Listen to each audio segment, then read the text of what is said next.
Minister, for hosting me and for allowing the IEA to participate this important process, this important dialogue that Slovenia, 79 countries, that whose only interest is to see that this is done in the right way.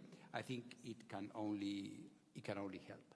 So, pomembno, če želimo pravilno zapeljati narodni standardi. In tu bi se navezal tudi. Strinjamo se, da je potrebno zmanjšati porabo energije, vendar se treba zavedati, da je I was pleasantly surprised by the depth, the technical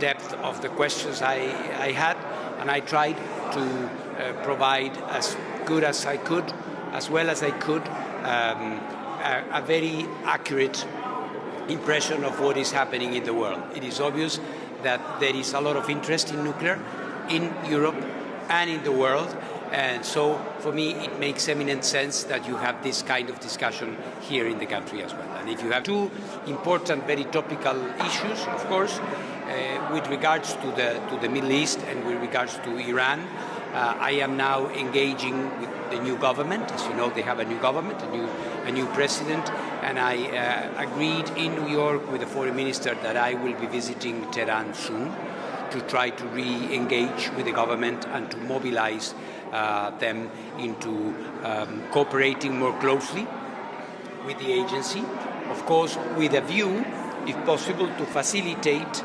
a wider agreement. As you know, a previous agreement that existed, JCPOA, was sidelined. It's not being complied anymore. So there is a clear vacuum, a deficit there that needs to be somehow repaired. And these are my efforts at the moment.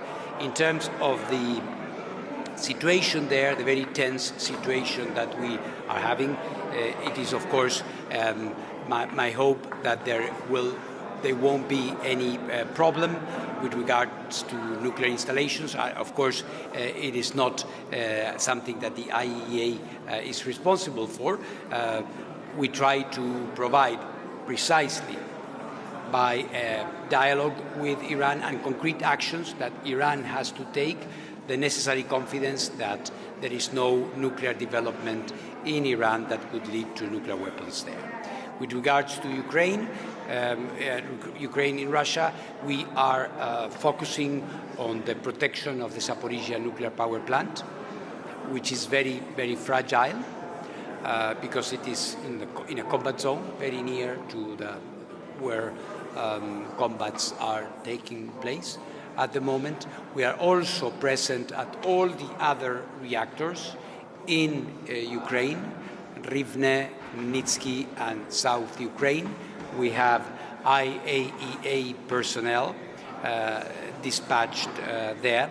And in particular, regarding your point on the possibility of further damage to the energy infrastructure in Ukraine, we have now started a process to monitor the critical substations, electric substations and switchyards in the territory, of Ukraine to assess any possible impact on the nuclear safety in the country.